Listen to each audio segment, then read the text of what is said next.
Meu esboço de Lucas, capítulo de número 15, a princesa das parábolas.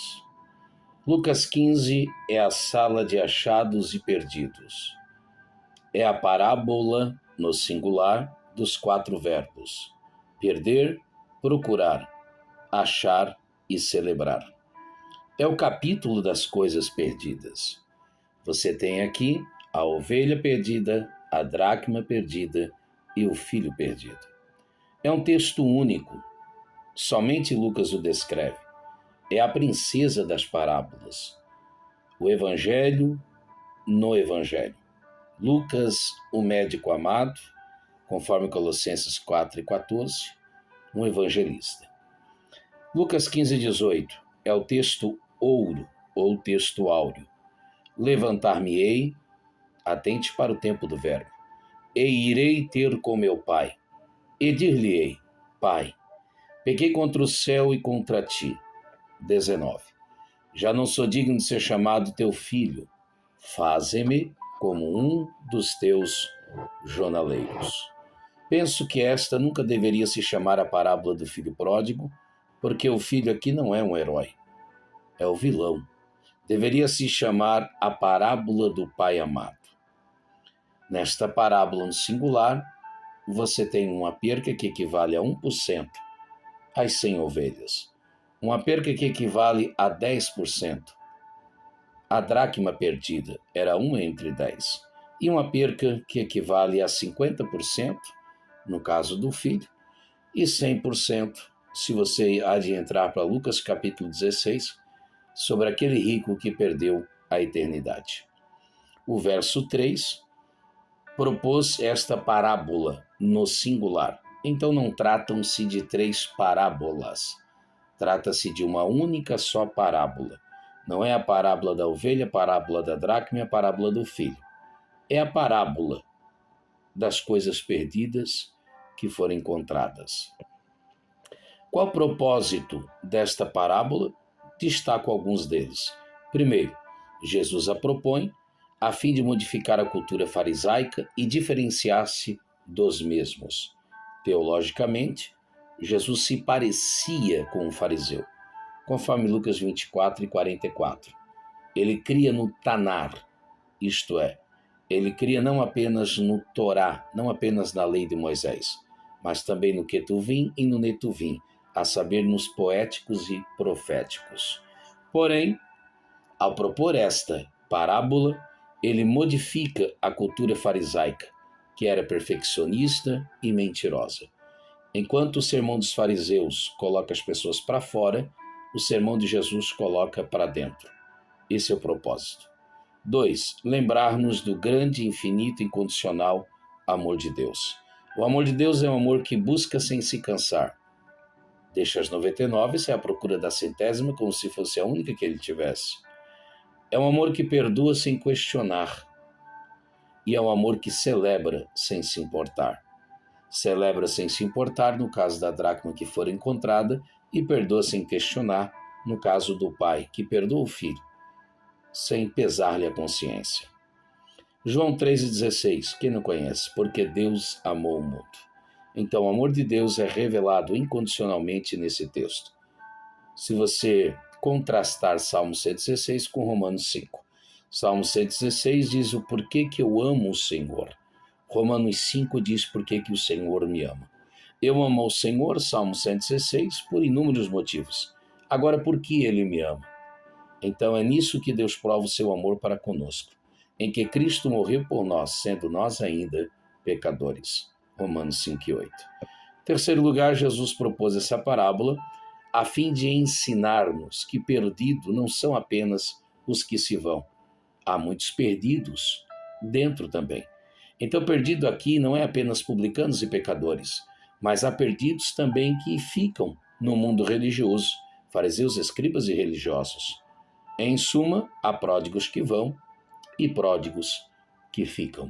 Há pródigos e pródigos.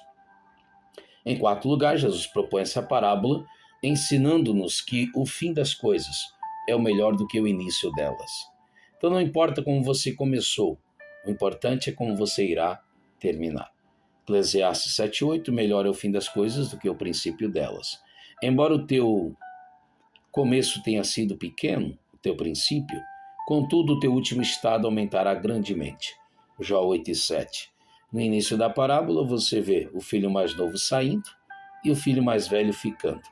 No fim da parábola você vê o que estava dentro entrando, o que estava fora entrando. E o que estava dentro agora está fora e recusa-se a entrar, por causa daquele que esteve fora e agora está dentro. Então, no início da parábola, você tem o mais novo fora e o mais velho dentro. No fim da parábola, você tem o mais novo dentro e o mais velho fora. O fim é melhor do que o começo. Em quinto e último, a fim de nos convencer a diferença que há entre alguém quando está próximo e esse mesmo alguém quando está longe da casa do Pai. No fim das contas, toda a diferença é feita entre estar perto ou longe do Pai. Pais crentes devem saber que Deus ama o filho pródigo deles e anseia pela sua salvação, ainda mais do que eles. Então a exposição da parábola pode ser feita do seguinte modo, verso 11. Disse-lhe mais, certo homem. Esse certo homem aqui refere-se a Deus. Enquanto homens querem ser deuses, há um dia e há um Deus que fez-se homem. Ele não veio como anjo. Jesus foi homem. Nasceu, viveu, chorou e morreu como homem. Certo homem tinha 2 filhos. 2. Os 2 vão dar problemas. Um mais, outro menos. Mas os 2 darão problemas. Então, certo homem tinha 2 filhos. É aquela de Eclesiastes, capítulo 4, versículo 9. Melhor é serem 2 do que 1, porque tem melhor paga do seu trabalho. Pois se caírem, um levantará o seu companheiro, se forem 2. Mas ai daquele que estiver só, pois caindo, não haverá quem o levante. Há um provérbio hebraico que diz, uma mão sozinha não bate palma. 2 filhos, porque eu não sou filho único. Na oração do Pai Nosso, eu não digo Pai meu. Quando tem 2, pode ter abraço, pode ter ceia, pode ter culto. Onde estiverem 2 ou 3 reunidos em meu nome, Mateus 8:20, disse Jesus. Então, se tem 2, já pode ter culto, já pode ter uma sociedade. Verso 12. O mais moço deles disse ao pai, Pai, dá-me a parte dos bens que me toca. Repartiu-lhes, pois, os seus haveres. Sob a lei judaica, um pai não podia dispor de sua propriedade mais do que 1/3 ao mais jovem, conforme Deuteronômio 21:16. Mas o pai não discute. Pro filho, coisas valem mais do que a gente. Então, a bênção antes do tempo, ela pode ser uma maldição. Para o filho, coisas valem mais do que a gente. Para o pai, não. Por isso, ele não discute. É a história de Gálatas 4:1. Digo, pois, que em todo tempo em que o herdeiro é menino, em nada difere do servo, ainda que seja senhor de tudo.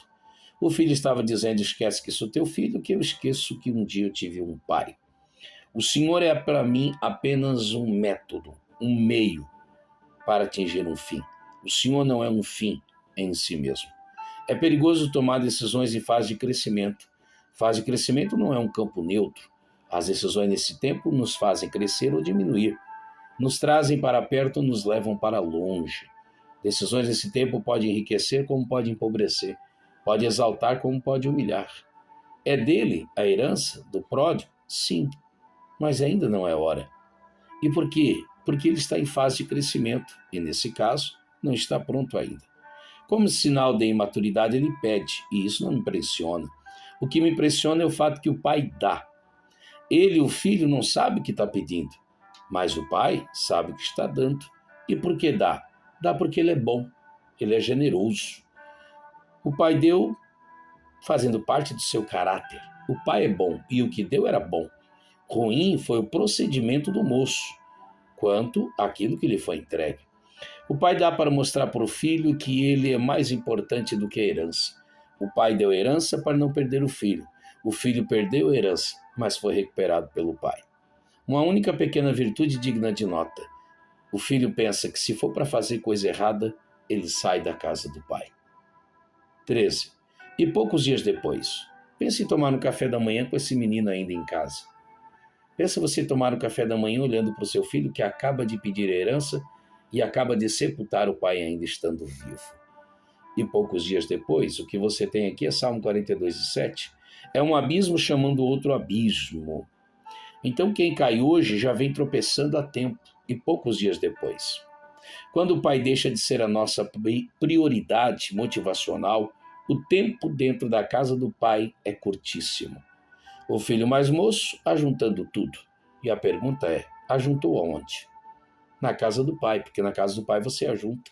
Ele partiu. Quem partiu? O filho. A decisão foi dele. Quanto mais eu me distancio do pai, mais insensível eu me torno, mais tolices eu pratico. Ele agora toma a dianteira, ele vai à frente deixando o pai para trás. Ele parte para uma terra distante, para um país longínquo, porque o pecado sempre te leva para um lugar distante. Alguém pensa que vai manter as pessoas na casa dando as coisas a ela. As coisas que ele ganhou do pai não o manteve, pelo contrário, o afastou. Então o que me mantém em casa é o pai e não as coisas do pai. E ali desperdiçou seus bens. Então aqui ele ajuntou e ali ele desperdiçou. Ali é indefinido. Ele agora perde endereço. Ali. Ali aonde? Não sei. Ali em qualquer lugar. Porque longe do pai qualquer lugar não passa de um lugar qualquer. Quem vive longe do pai vive sem endereço. Congrega onde? Ele ouve quem? Se aconselha com quem? Quem vive desse modo, de fato, vive dissolutamente. Vive longe do pai. 14. E havendo ele dissipado tudo, essa é a primeira vez que esse filho conhece a palavra limite. Houve naquela terra, não na casa do pai, mas naquela terra longínqua, uma grandíssima fome. E ele começou a padecer necessidades. E agora duas palavrinhas novas para o vocabulário do menino mimado, do playboyzinho, como diríamos hoje. A saber, fome e necessidade, coisas que ele não conhecia até então. Então ele foi encontrar-se a um cidadão daquele país, o qual mandou, humilhantemente, para os seus campos para apacentar porcos. Estágio último de um judeu, apacentar porcos, lidar com coisas imundas. E ele desejava, verso 16 não diz que ele comia, diz que ele apenas desejava, encher o estômago com as alfarrobas, vagens grandes adocicadas que davam-se aos porcos. Os porcos comiam. Aí o texto diz, e ninguém lhe dava nada, nem comida de porco, não lhe foi dada nada. Então ele gastou o dinheiro com um monte de gente, mas agora ninguém lhe dava nada. Ele literalmente está no fundo do poço. Alguém diz que quando você está numa situação como essa, você não tem mais para onde ir, nem para onde cair. Porém, o texto diz o contrário. O texto diz que tem. Tem uma queda. E que queda? É uma queda que, na verdade, é um posicionamento. É quando você cai para dentro. E caindo, porém, em si, verso 17. E esse é o melhor lugar para você cair. É a única queda que te põe de pé, caindo em si. Observe que interessante. Enquanto o pai lhe dava tudo, ele estava fora de si. Quando ninguém lhe deu nada, ele caiu em si.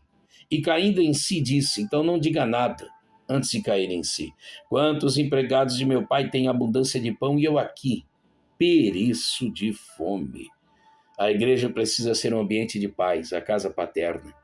Um ambiente de amor, a fim de que quem vá tenha boas memórias daquilo que ficou e deixou para trás. E a partir daqui você tem então o que eu chamo de os 4 estágios do filho pródigo. Primeiro, ele era feliz e não sabia aonde, na casa do pai. Segundo, ele era infeliz e continuava não sabendo. Quando? Quando ele tinha dinheiro, e daí sofre a síndrome da mariposa, quando aqueles atraídos pela luz, os amigos de copo, lhe cercam, maquiando-lhe a infelicidade. Terceiro lugar, ele é infeliz, e agora ele sabe disso. Quando? Quando acabou o dinheiro, e acabando o dinheiro, acabam os amigos de copo. Quarto lugar, ele é feliz, e agora sabe disso. Quando? Quando ele é restituído. Uma história escrita por Deus sempre terá um final feliz. Aqui você tem também os 5 estados do pródigo. Primeiro, ele foi proprietário, na casa do pai. Segundo, ele foi pródigo, saiu. Terceiro, ele foi miserável.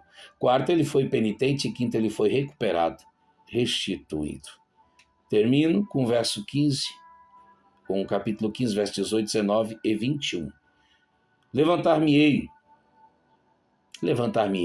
tempo futurístico, e irei, não fui ainda, ter com meu pai, e dir-lhe-ei, não disse nada ainda, Pai, pequei contra o céu e diante de ti. 19, já não sou digno de ser chamado teu filho, trata-me como um dos teus jornaleiros. Esse aqui é apenas o ensaio da oração, não é oração. Saindo ele, verso 20, chegando ele na presença do Pai, agora ele vai dizer o que ensaiou. E quando ele diz a oração que ele ensaiou, o texto diz, e o filho lhe disse, parece até a parte B do verso 18, Pai, pequei contra o céu e perante ti. Já não sou digno de ser chamado teu filho. É a parte A do verso 19. Mas observe que a expressão trata-me como um dos teus jornaleiros, ele não conclui. Isso é maravilhoso. Longe do Pai, a frase termina com a palavra jornaleiro. Próximo do Pai, a frase termina com a palavra filho. Então Jesus propõe essa parábola justamente para isso, para mostrar-nos que longe do Pai a gente é só um jornaleiro, é um Zé Ninguém. Longe do Pai nós não temos coisa alguma, senão desgraça, miséria e dor. Mais próximos do Pai, nós somos filhos. E se somos filhos, Gálatas 4:7, somos herdeiro. Então o Pai nos vê diferente. O filho mais velho diz ao pai, esse teu filho. E o pai responde ao filho mais velho, esse teu irmão. Na verdade, o que o pai estava dizendo é o seguinte, se você não o recebe na qualidade de irmão, saiba, eu o recebo na qualidade de filho. Termino com essa frase, não sei como teu irmão te vê, mas sei como o pai te vê. E o pai te vê diferente. O pai te vê diferente. Amém.